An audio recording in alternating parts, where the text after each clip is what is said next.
3-step mindfulness practice you can do within a second. Many people come to meditation hoping to feel calm, peaceful, or free from thoughts. But what if the problem is not that the mind is restless? What if the problem is that we are trying too hard to control it? Forced calm creates tension. Suppression looks peaceful on the surface, but collapses beneath it. True practice is not about fabricating stillness. It is about learning how to observe the mind naturally, without pushing, without pulling. In this video, I'd like to share a simple but profound 3-step practice for automatic mindfulness. This 3-step is very simple, and your mind can react like that real quick within 1 second. However, before going to the 3-step practice, the concept of the middle way have to be emphasized. True practice is not the pursuit of a fabricated stillness, but the transition to a state of natural observation. Forced peace is a structural error. It creates a rigid, high-tension mental environment that eventually collapses into either mind-wandering or suppression. The middle way functions as the structural foundation, ensuring the practitioner does not fall into the traps of self-mortification, overstraining, or sensual indulgence, forgetting the body. The middle way in mindfulness does not mean compromise or moderation in a casual sense. It refers to a structural balance in mental training, avoiding two common extremes that prevent genuine clarity. The left extreme, the wandering mind. This is the state where the mind drifts freely into thoughts, memories, and imagination. There is no reference point, no awareness of departure from the present moment. In this condition, the mind is not practicing mindfulness, it is simply following habit. The right extreme, the straining mind. This is the opposite extreme, where the mind tries too hard to be still. Attention becomes tight, narrow, and forced. Although this state may appear calm, it is sustained by tension and control, which eventually leads to dullness or collapse. The middle way. The middle way is neither wandering nor straining. It is not achieved by creating a special mental state, but by clearly knowing when the mind has fallen into either extreme. Practice is not about forcing stillness or eliminating thoughts. It is about recognizing the mind's movement as it actually is. When the practitioner can see the mind has wandered, or the mind is straining without judgment or correction, awareness naturally returns to balance.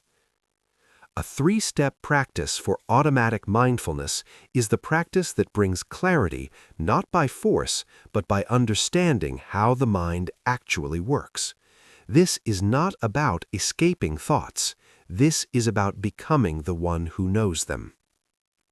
A 3-step practice. The path of knowing. Step 1. Choose your anchor as home base of mind. To navigate this journey, one needs a home or reference point, such as the breath or a mantra. This home is not a bunker where you hide from the world to stay still. Instead, it serves as a mirror. Without a home, you don't know when you're lost. When the mind has a reference point, you can clearly see the exact moment it leaves. You don't pull it back with force. You simply know it has left home. Through this repeated recognition, the mind slowly tires of its habitual wandering and settles into a natural, effortless presence. Having a meditation object, such as the breath or a mantra, serves as a benchmark. Its purpose is not to make the mind still, but to make the mind's deviations visible. When the mind has a home, it becomes easy to see when it has run away to think or plunged in to stare. This visibility is the catalyst for the mind to return to its natural, aware state. Step 2. Observe the mind's movement. With the anchor set, the practice shifts to monitoring the mind's movements. This is best understood through the mind as a theater metaphor. Thoughts, emotions, and defilements are actors performing on stage. The practitioner's role is that of an audience member, observing the performance with clarity, but never jumping onto the stage to interfere with, kick out, or rearrange the actors. Interference is itself a form of fabrication. Step 3. Just know. When the mind drifts away to think or wander into sensory perceptions, it has strayed into the extreme of slackness. A practitioner should simply acknowledge this movement with a normal, ordinary mind, rather than getting caught up in the details of the thoughts themselves. By simply recognizing the straying mind without trying to suppress it or fabricate a special meditative state, the practitioner naturally returns to the middle way, allowing automatic mindfulness to eventually develop. In this 3-step practice, we didn't try to stop the mind. We gave it a home. We watched its movement, and we learned to simply know, without interference. But clarity does not end with thoughts. Beneath thinking, beneath stories and inner dialogue, there is something even more immediate: feeling, attraction, aversion, confusion. These 3, raga, dosa, and moha, are the roots of our reactions. They shape our suffering long before we have time to think. We will explore how to watch feelings directly, not to fix them, not to suppress them, but to understand how they arise and how they naturally cease when they are truly known. This is where mindfulness becomes wisdom and where practice begins to free the mind. In mindfulness practice, we often talk about observing the mind. In this video, we will explore in more detail of the states of mind from a Buddhist perspective, so we can understand them and understand our mindfulness practice. We will learn how to observe them with a gentle and accepting curiosity.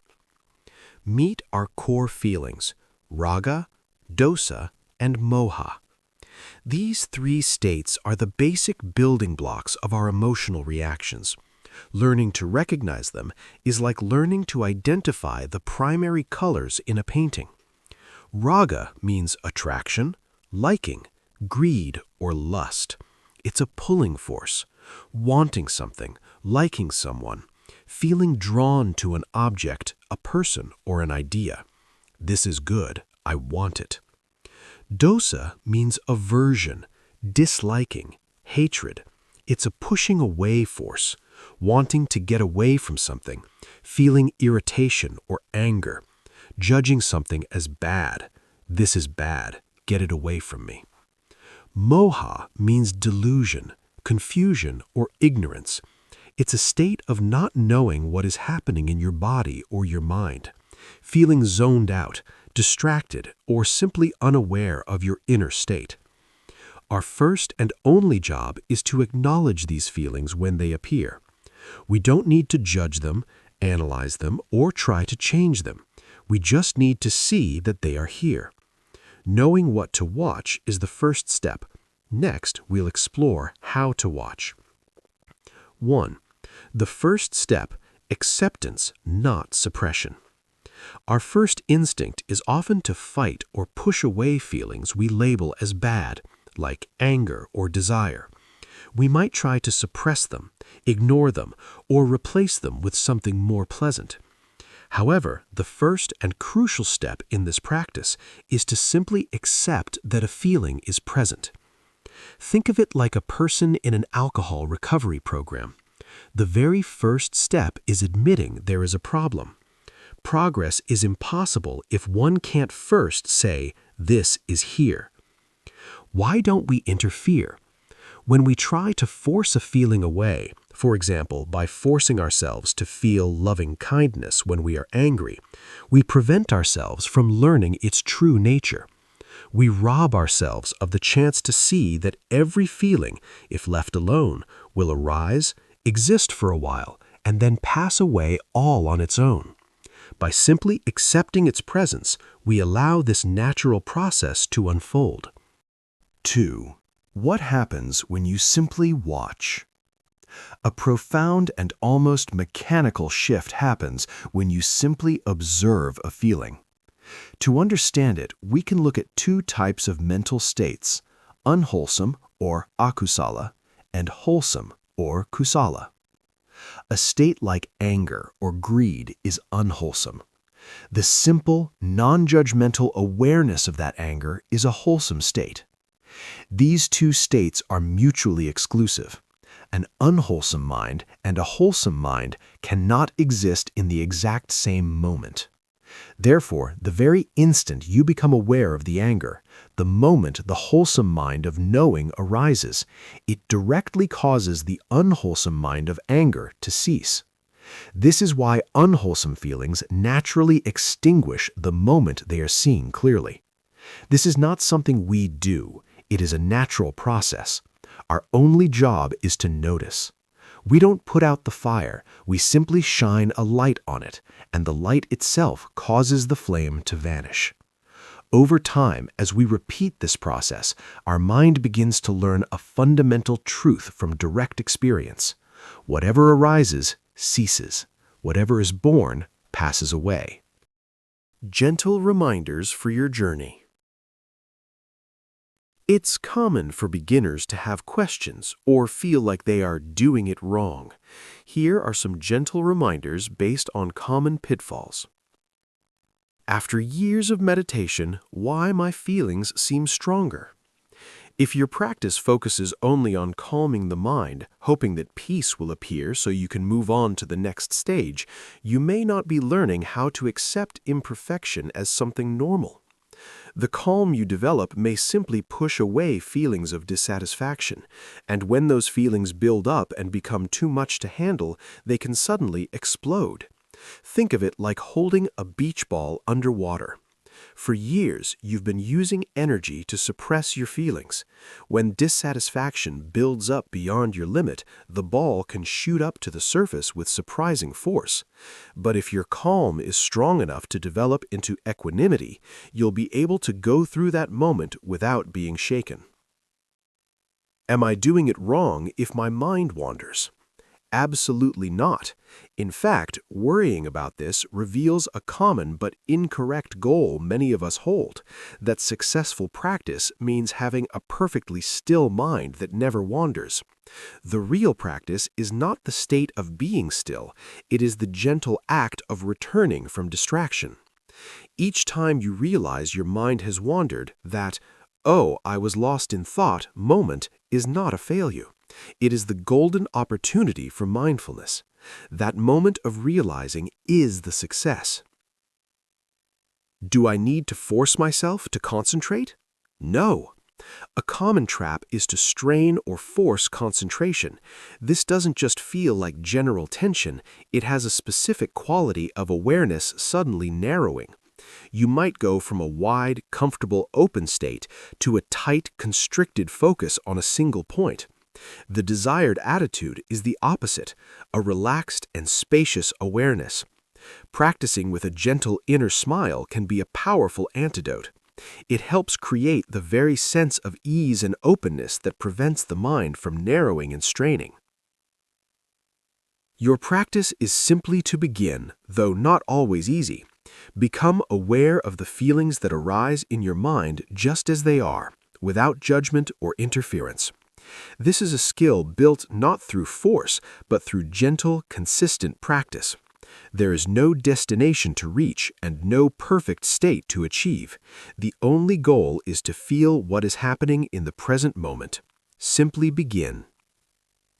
This video is inspired by Venerable Krit Nimalo, Prasarn Suk Tama Garden in Thailand.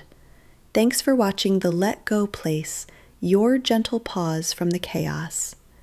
More Dhamma from respectful Thai monks will come. Please like and subscribe our channel.